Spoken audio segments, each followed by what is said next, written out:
이제 본격적으로 권리 변동의 시간적 흐름 순서에 따라 민법 체계를 한번 재구성을 해 보도록 하겠습니다. 자, 그러면 우리 1페이지 한번 같이 보시면요. 1페이지에.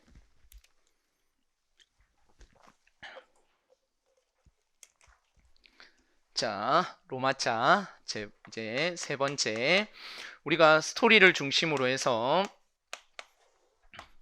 민법 체계를 한번 재구성해 보자. 어디부터 어디까지 다 한다고요? 민총부터 우리 채권법, 물권법 다 한번 해볼 텐데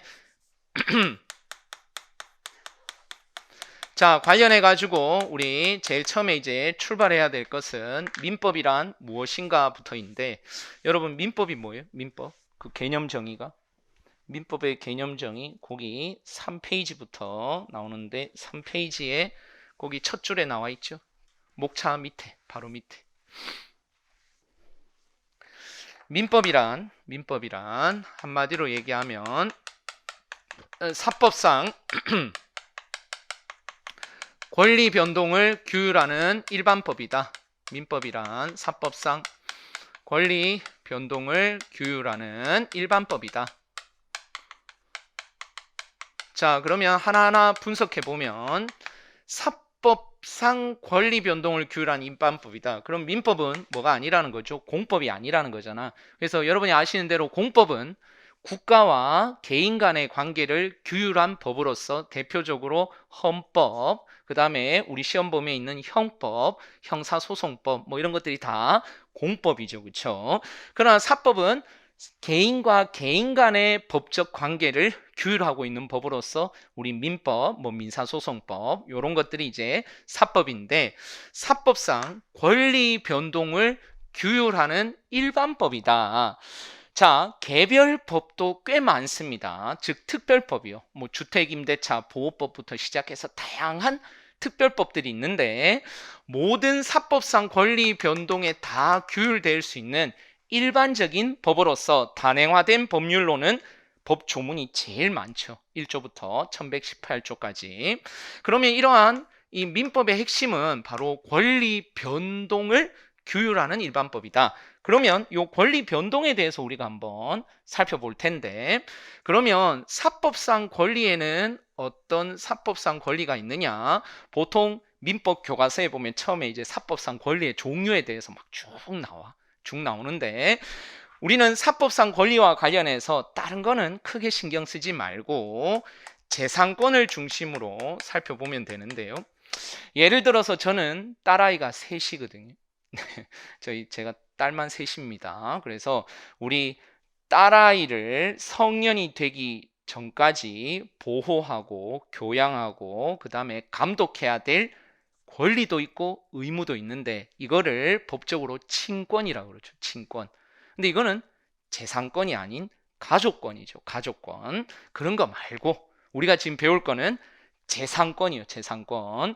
근데 이 재산권에도 여러 가지 재산권이 있는데 우리는 딱 두 가지 바로 채권과 물권에 대해서 공부를 하게 될 텐데 이러한 채권과 물권이 변동되는 과정에서 뭔가 문제가 생겼을 때 규율되는 일반법이 바로 민법이다.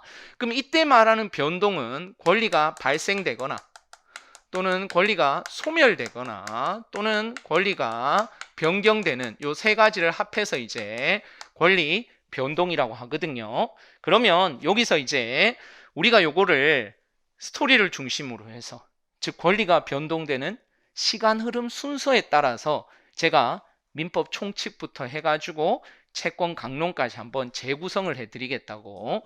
그러면 먼저 여러분들이 확인해야 되는 게 채권이 뭐고 물권이 뭐냐 요부터 확인을 해야 될 텐데 요게 이제 가장 기본적인 개념이니까 그러면 우리 챕터 2죠. 챕터 2의 물권과 채권에 대해서 잠깐 한번 보죠. 17페이지. 요거 보고 나서 이제 권리 변동의 시간 흐름 순서에 따라서 한번 볼게요. 17페이지. 17페이지에 보시면 로마자 1에 채권과 물권 이렇게 돼 있는데 이 채권과 물권을 합해서 이제 재산권이라고 부릅니다. 내용을 보시면 채권의 개념 굵은 글씨만 보시면 되는데요. 채권은 제가 읽어볼게요. 채권자가 채무자에 대하여 일정한 이행행위, 이걸 법적으로 급부라고 보통 부르는데 이행행위를 요구할 수 있는 권리다. 그러니까 쉽게 얘기해서 누가 누군가에게 뭘 요구할 수 있는 권리, 이걸 뭐라고 부른다고? 채권이라고 부른다고요. 제가 이 친구한테 돈을 얼마 빌려줬다니까? 100만 원 빌려줬다니까요. 그걸 언제 받기로 했어요? 한 달 뒤에 받기로 했잖아요. 그러면 제가 한 달 뒤에 이 경우에 돈을 빌린 사람에게 돈 갚으세요 라고 이행을 청구할 수 있는 권리, 이게 뭐라고? 채권이라고. 그럼 반대로 그 이행을 해줘야 되는 사람을 뭐라고 부른다고? 채무자라고 부른다고요. 그래서 쉽게 얘기해서 채권이라는 것은 채권자가 채무자한테 뭘 요구할 수 있는 권리, 이행을 청구할 수 있는 권리를 뭐라고 부른다고? 채권이라고 부르는데 이와 구별해서 물권은 좀 다르네요. 아라비아자 2번 하단에 쭉 내려와서 물권의 개념 및 특징을 보니까 물권이라는 개념은 권리자가, 즉 물권자가 물건 기타의 객체를 직접 지배해서 이익을 얻는 배타적 권리다.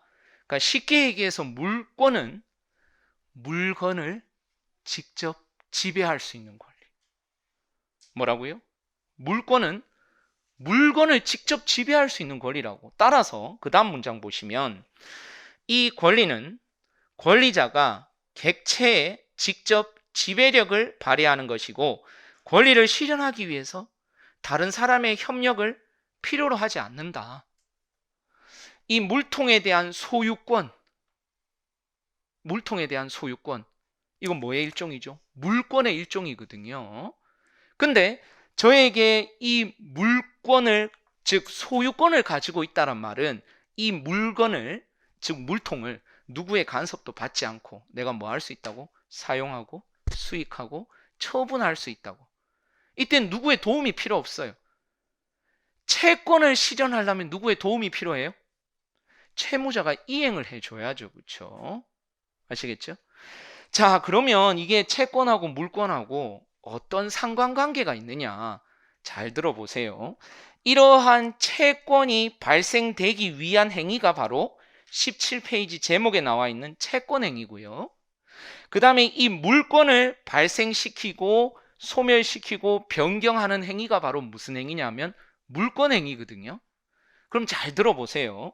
이러한 채권과 물권을 발생시키는 행위가 채권행위, 물권행위인데 그 원인이 예를 들어서 제가 이 친구한테 돈을 100만 원 지금 빌려주기로 하고 그 다음에 언제 갚기로 했다고? 한 달 뒤에 이자를 더해가지고 한 달 뒤에 갚기로 했습니다.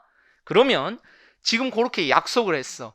그래서 아직 돈 100만 원을 아직은 안 줬는데 내가 내일 이 친구한테 돈 100만 원을 빌려주기로 약속을 한 거야. 그러면 저는 내일 이 친구한테 돈을 얼마? 100만 원 줘야 되잖아요. 약속했으니까. 그러면 오늘 사안에서 계약을 돈 100만 원 빌려주고 한 달 뒤에 돈 갚기로 약속을 하면 그러면 그 다음날 저는 이 친구한테 돈 100만 원을 줘야 되는 뭐가 생기고 채무가 있고 얘는 약속받은 대로 다음날 돈 100만 원을 받을 수 있는 뭐가 생겨? 채권이 생겨. 그래서 실제로 제가 돈 100만 원을 주잖아요. 그럼 돈 100만 원에 대한 소유권은 이제 누가 가져요? 채권자가 가지는 거죠. 돈을 빌려주기로 약속했다고. 그럼 저는 그 다음날 돈을 빌려줘야 되잖아. 그 실제로 이행을 했어. 실제로 이행하니까 돈 100만 원에 대한 소유권이 누구한테 넘어가? 그렇죠. 채권자한테 넘어갔잖아. 이해되세요? 그래서 기본적으로 사법상 권리 변동을 규율하는 일반법이라고 하는데 이 사법상 권리의 가장 중심적인 권리는 재산권인데 이 재산권에서도 가장 핵심적인 내용이 채권과 물권이야. 근데 이러한 채권과 물권은 어떻게 발생해가지고 어떻게 이전되느냐 하면 가장 전형적인 형태는 다양한 경우의 수가 있지만 가장 전형적인 형태는 채권 채무가 발생해가지고 이행하게 되면 최종적으로 뭐가 변동되는 거야? 물권이 변동되는 거야. 그래서 우리가 요 과정을 3단계로 나누어서 보자는 거예요. 1페이지에 첫 번째 계약의 체결 단계입니다. 계약을 체결하면요, 우리 바로 이어서 상세하게 볼 텐데 채권 채무가 발생합니다. 채권 채무가 발생하고 그 채권 채무가 발생하면 계약을 이행해야죠. 계약을 이행하면 최종적으로 뭐가 되느냐? 물권이 변동됩니다.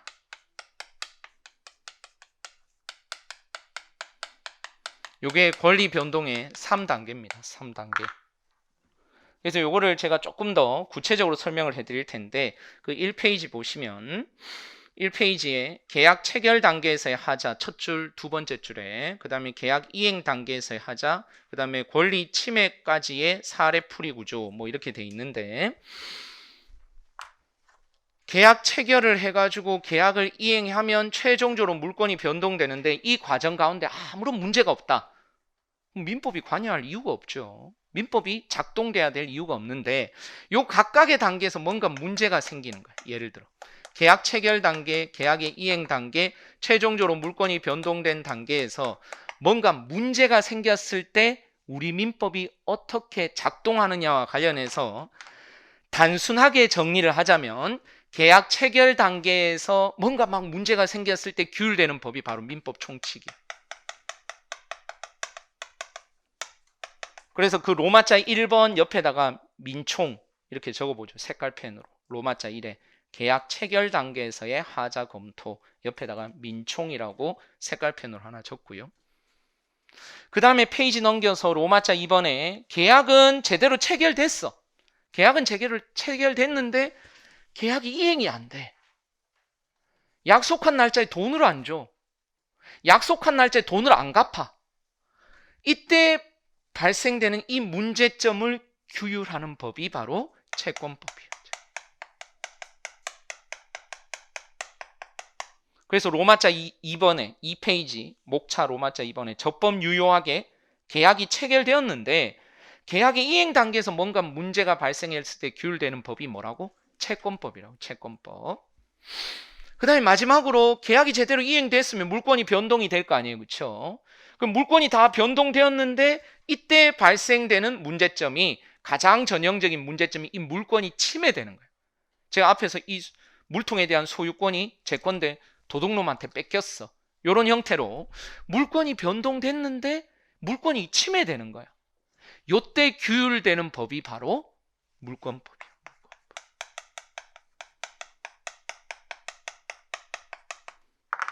그래서 우리 민법 조문은 순서가 어떻게 돼 있었어요? 조문의 순서가 민법 총칙 다음에 그 다음에 물권법 다음에 채권법 이렇게 돼 있었잖아요. 조문의 순서는. 근데 우리 수험서에 보면 대다수가 민총, 채권법, 물권법 이런 순서로 구성되어 있는 게 오히려 일반적입니다. 왜? 권리 변동이 계약이 체결돼 가지고 계약이 이행되고 마지막으로 물권이 변동되는 게 가장 일반적인 형태이기 때문에. 아시겠어요? 그래서 우리가 오늘 어디까지 나갈지는 모르겠는데 아마 오늘 주로 민총과 관련된 내용을 제가 마무리해 드릴 거고 내일 이제 본격적으로 채권법하고 물권법에서 어떻게 민법이 작동되는지 우리 민법상의 중요 제도들을 제가 비교 검토해 드릴 텐데 주소 설정이라 그러죠.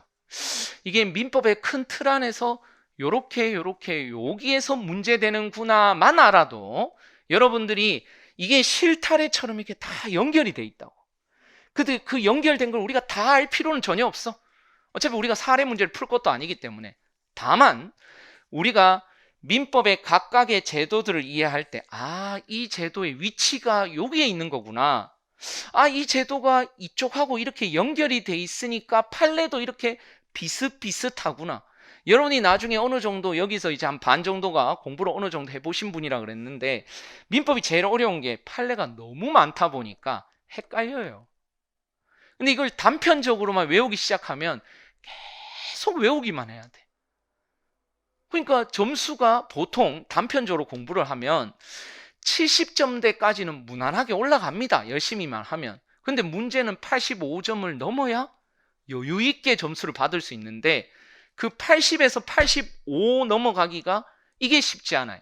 이거는 제대로 제도들을 어느 정도는 소화하고 있어야 외워야 될 분량도 줄어들고 이게 판례가 법리구나.